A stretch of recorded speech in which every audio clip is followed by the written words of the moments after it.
Hello, hello. There's the camera. Hello.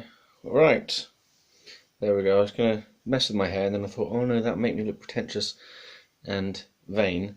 And then I thought, oh, but now I'm trying to hide it, so I'm gonna have to end up looking pretentious and vain anyway. So I may as well fucking do it. Hello. So I am gonna try and give you my opinions or understandings, or I don't really know what the right word is. Basically, it's about film, and it's about direction, technique.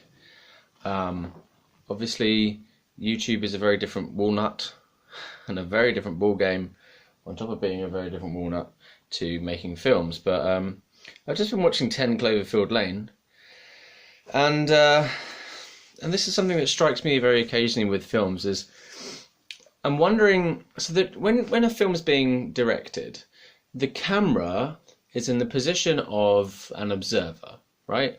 Well, the camera is how we come to know what's going on screen. So the camera is an observer. Therefore, we are an observer of what the director is choosing to show us. Right? Yeah. So it's like storytelling. When you're telling a story, when you're writing a story with words, or telling it with words, you, as a storyteller, are selecting which parts to put in and which parts to leave out. That's a natural part of storytelling, which is you have to edit your story, because if you were to include every single detail that you noticed while the story was going on in real life, as events unfolded, it would be long-winded, boring, and unless you could really tell it in sufficient, rich, descriptive verbiage, words, in a richly descriptive way that lends something else to the story than just telling the action in an interesting way, but the descriptive nature of your words is adding something of depth, like when Charles Dickens writes. I've only read a little bit of Charles Dickens. I read the beginning of A Christmas Carol a long time ago, but I was just struck by the intensity of the detail that he's putting in there in the descriptions, and it's not wasted words. Everything is it's giving you a clarity of perception on life. I feel like his descriptions are not just setting the scene; they're sort of telling you how to live life in a rich way. They're showing wisdom about life. They're showing insight into life. So that's that. But when I was just watching the 10 Cloverfield Lane, in the first time I watched it, okay, let me just give you a little bit of background to how I watch films. I watch films in a sort of weird way, because I tend to watch new films a little way through, then I process them for a while and I think about them, or I don't think about them at all, and then I go back to the beginning and I start again. So it's sort of like edges along a little bit. I get a certain way through, and if I kind of go, I need to think about that for a while, then I do that, and then I'll start again, and I might just not pay attention to the parts I've already watched, but they're there in the background, and then I'll come awake and I'll focus in when my attention is drawn to it, because I'm like, oh, I haven't seen this bit yet. So I do that, and I also pause a lot and I think about what's going on, and like try to understand it both intellectually, and if there's anything that's been emotional, because I'm quite a sensitive person. I've been through a lot of trauma in my life.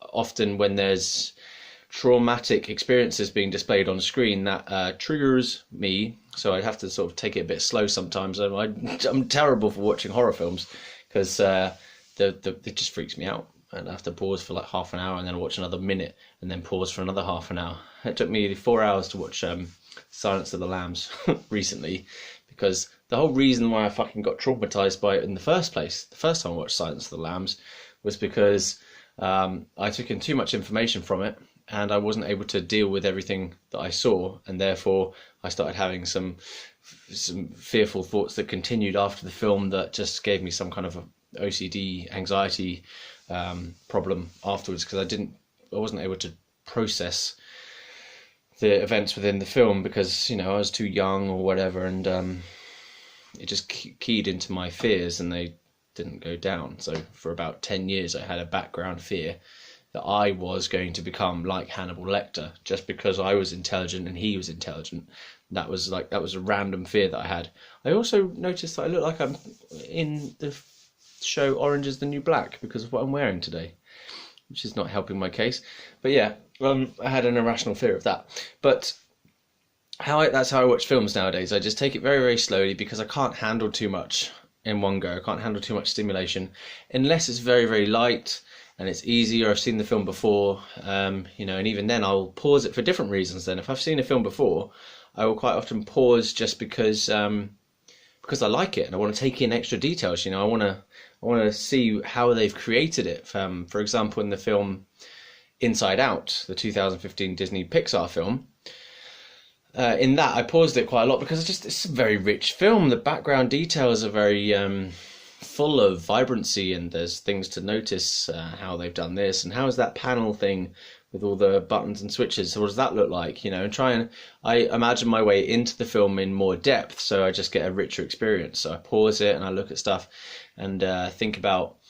Sometimes just pausing films helps you to understand whether the plot is relevant or not, or the plot is kind of making sense or not. So that's just how I watch films. So I've paused this Cloverfield Lane pretty much because something's standing out to me at the moment and annoying me, which is the camera angle. The angles that the camera is at is just really weird, and I don't like it because I'm not sure who I am as the observer. Like who is the observer here? It's putting me as an observer in some very strange positions, which has probably been done intentionally to create this sort of unsettling effect. But I don't know, I'm not sure if it kind of makes logical sense. And I haven't really done much research into film making, but I know that there's a concept called the omniscient narrator, and then there's the personal subjective narrator. So in film, this is like these two different ways of narrating, as in telling the film with a camera. So that's a form of narration, showing storytelling by frames, by views, and by what you're looking at, what you're zooming in on, what you're pulling out from, all this stuff. I don't really know very much about it technically, but yeah, so you got the omniscient narrator, which is trying to tell the film from as objective a point of view as possible.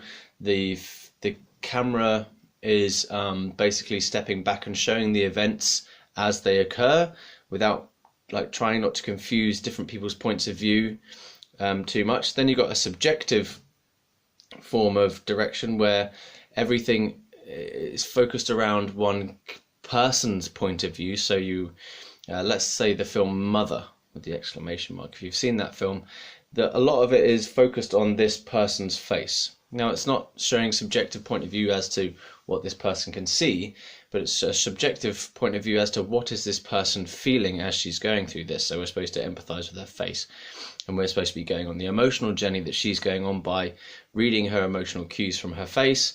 And so as an observer, we're getting a close view of Cat Piss Everdeen's Never Clean, Cat Piss Never Clean, whatever her name is.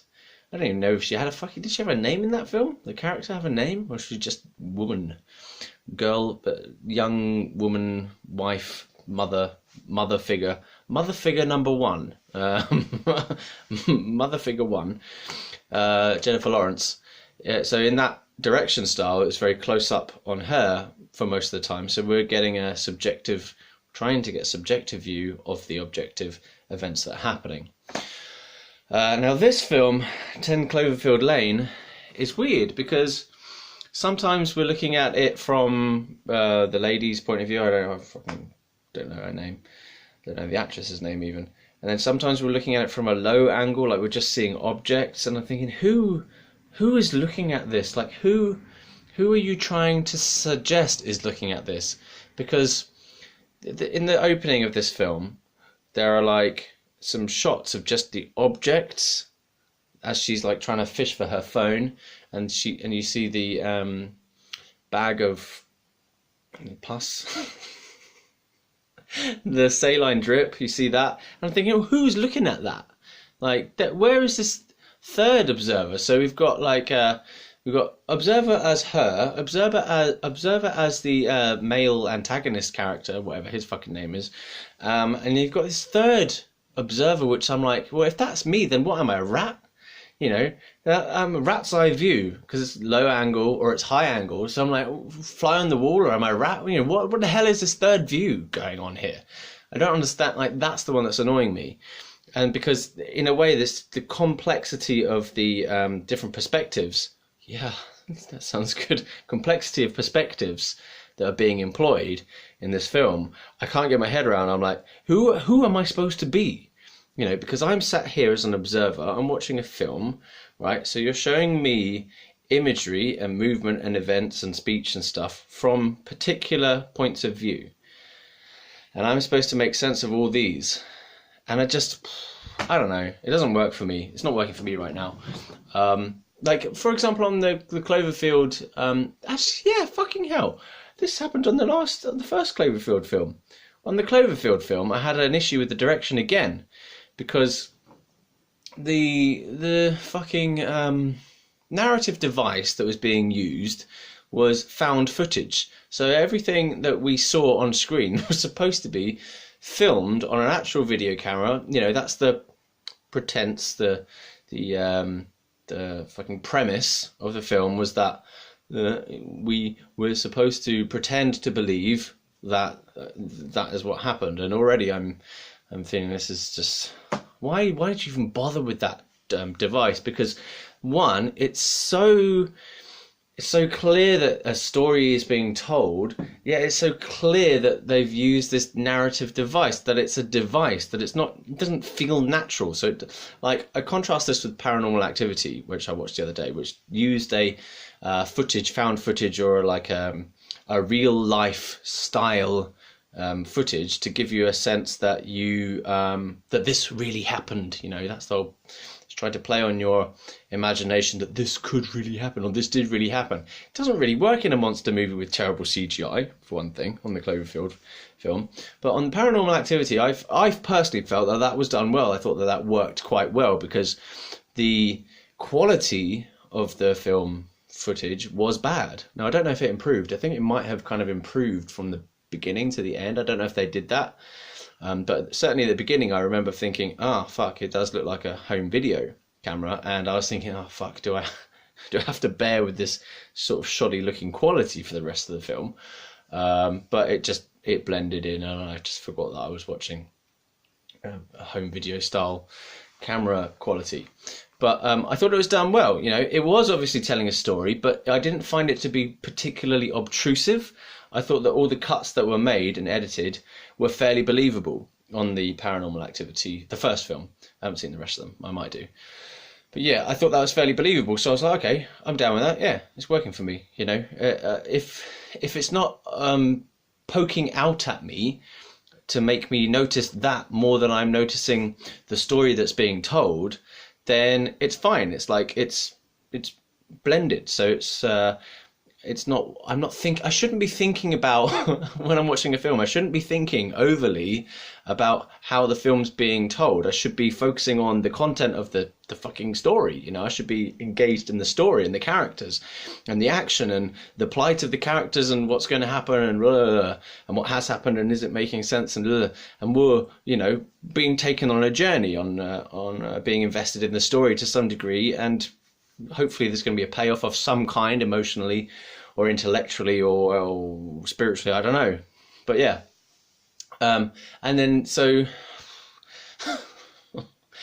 I'm just thinking of Silence of the Lambs again now, actually. In the Silence of the Lambs, we get more, in terms of direction, what I understand it to be anyway, is more of this omniscient sort of position where well, there's a sense that the camera angles are withholding certain information, certainly with the twist at the end where the police officers have gone to the wrong house. So that's been done on purpose to make us think something's happening and then not. So that's a little nifty storytelling device, but it works. And, you know, you're not thinking more about how it's been edited and stuff.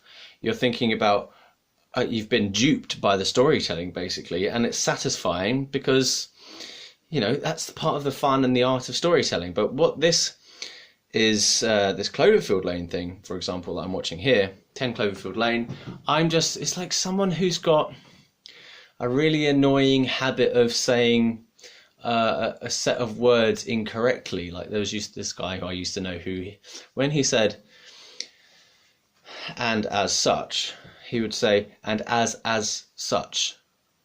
He would stick an extra "as" in there for no reason.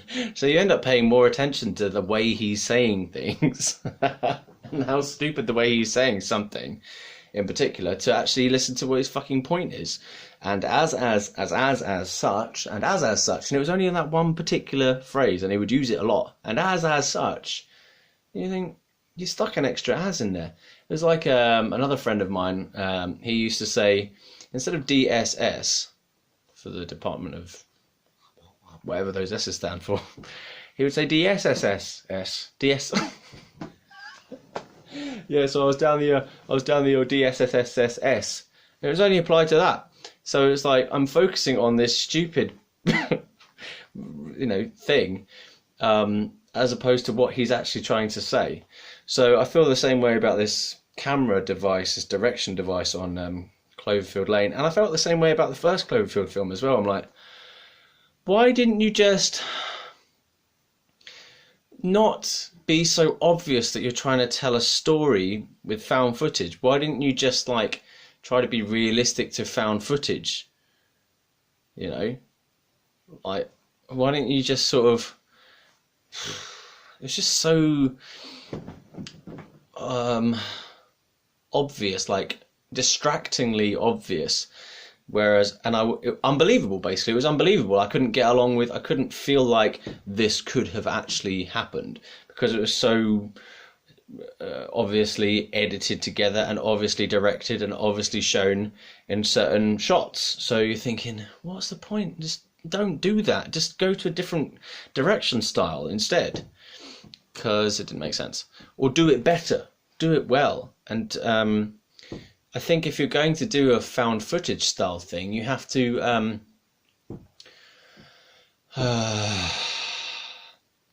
I think it's quite difficult to get a sense of authentic found footage or authentic, real life footage. I really need a wee.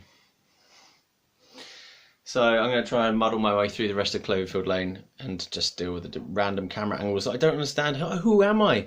What position are you putting me in? Don't confuse me with your stupid camera direction. Bloody hell.